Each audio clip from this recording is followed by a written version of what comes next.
BSc part third organic chemistry का next lecture का next topic है आपका spin spin coupling. Spin coupling यूँ कह सकते हो स्पिन स्प्लिटिंग। किसी मॉलिक्यूल में समीपस्थ नाभिकों के चक्रण के मध्य अंतःक्रिया के कारण एनएमआर स्पेक्ट्रम में रेखाओं का विपाटन स्पिन कपलिंग कहलाता है। कम विभेदन पर एनएमआर स्पेक्ट्रम में चौड़े संकेत प्राप्त होते हैं, लेकिन उच्च विभेदन पर एनएमआर स्पेक्ट्रम में ये संकेत मल्टीप्लिसिटी प्रदर्शित करते हैं, अर्थात चौड़े संकेत अनेक संकेतों में विभक्त हो जाते हैं।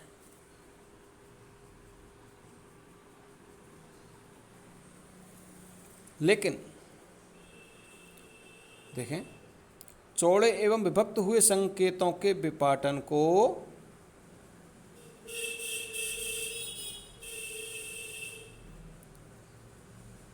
एथेनॉल के एग्जाम्पल स्वरूप लेकर समझ सकते हैं। देख, यह पाया गया है कि एथेनॉल में CH3 मतलब मैथिल ग्रुप का अवशोषण शिखर ट्रिपलेट में एवं CH2 ग्रुप मैथिलीन ग्रुप का अवशोषण क्वाड्रेट में विभक्त हो जाता है।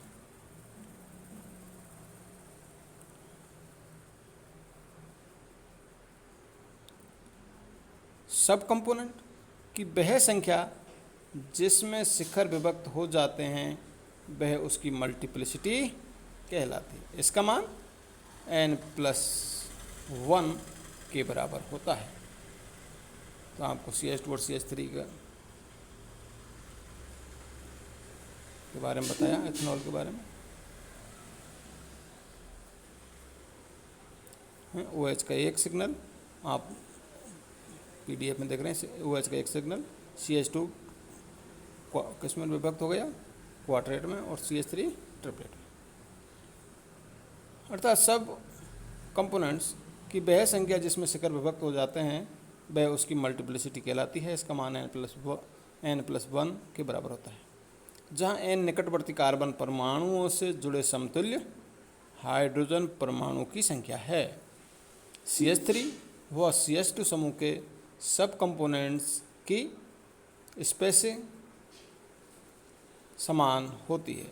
संकेतों के विभाजन को दूसरे तथ्य के आधार पर समझाया जा सकता है कि चुंबकीय क्षेत्र में नॉन इक्विवेलेंट मतलब अतुल्य प्रोटॉन के चक्रण परस्पर क्रिया करते हैं, जिससे उनके व्यक्तिगत अवशोषण विभक्त हो जाते हैं।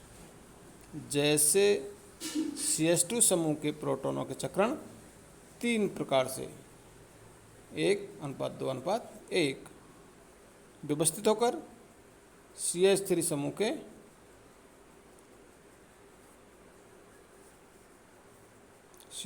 के अवशोषण को ट्रिपलेट में विभक्त करते हैं।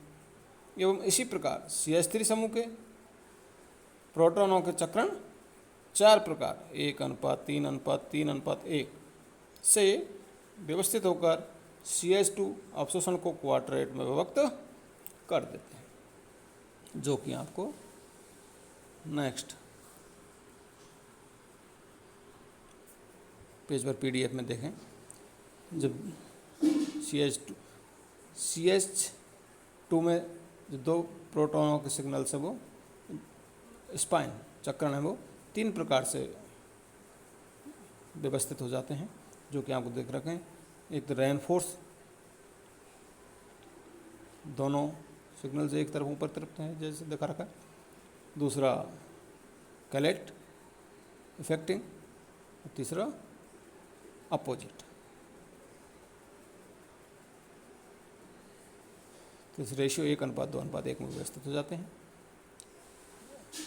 आप CH3 के 3 प्रोटॉन 4 प्रकार से व्यवस्थित हो जाते हैं, और किस रेशियो में 1:3:3:1 रहता है।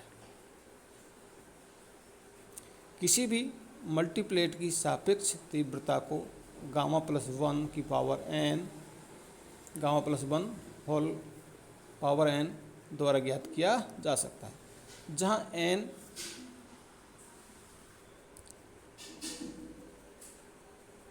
n निकटवर्ती परमाणुओं पर प्रोटॉनों की संख्या है।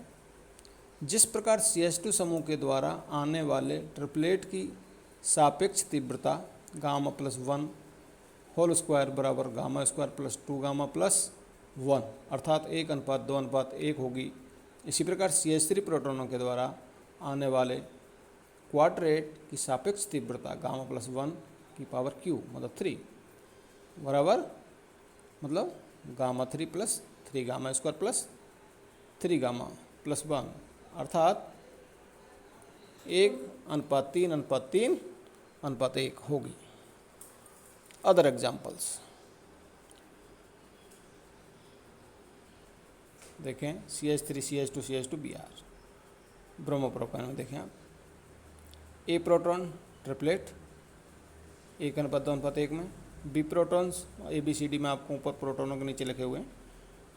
प्रोटॉन ए प्रोटॉन ट्रिपलेट में 1:2:1 में, बी प्रोटॉन्स मल्टीप्लेट और सी प्रोटॉन ट्रिपलेट 1:2:1 में, m+1 × n+1। दूसरा एग्जाम्पल देखें, 2-क्लोरोप्रोपेन में ए प्रोटॉन डबलेट में 1:1 में, बी प्रोटॉन सेप्टेट में 1:6:15:20:15:6:1 में। इसी प्रकार अगला एग्जाम्पल मेथॉक्सीएथेन में ए प्रोटॉन सिंगलेट में, बी प्रोटॉन क्वाड्रेट में और सी प्रोटॉन ट्रिपलेट में, जो कि रेशियो आपको लिख रखा है। आगे है आपका मल्टीप्लिसिटी एवं सापेक्ष तीव्रता थ्रो पास्कल ट्रायंगल पूछा जाता है। संलग्न C पर तुल्य हाइड्रोजन परमाणुओं की संख्या वो आपको लिखी हुई है, जैसे 0 है, 1 है, 2 है, 3 है, 4 है, 5 है, 6 है। तो शिखरों की कुल संख्या कितनी होगी? 0 है, C संयुग्मित कार्बन पर तुल्य हाइड्रोजन परमाणु संख्या 0 है तो शिखरों की संख्या 1, 2 है तो 2, 3 है तो 3, 4 है तो दोबारा देखें, 0 है तो 1, 1 है तो 2, 2 है तो 3 और 3 है तो 4 और 4 है तो 5 और 5 है तो 6, 6 है तो 7। तो सापेक्ष तीव्रता 1 के 1 ही रहेगी।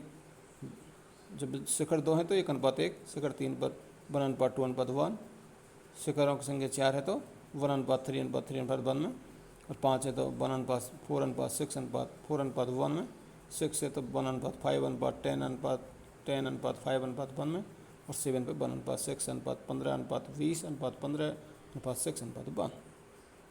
आज के लिए इतना ही। Thank you.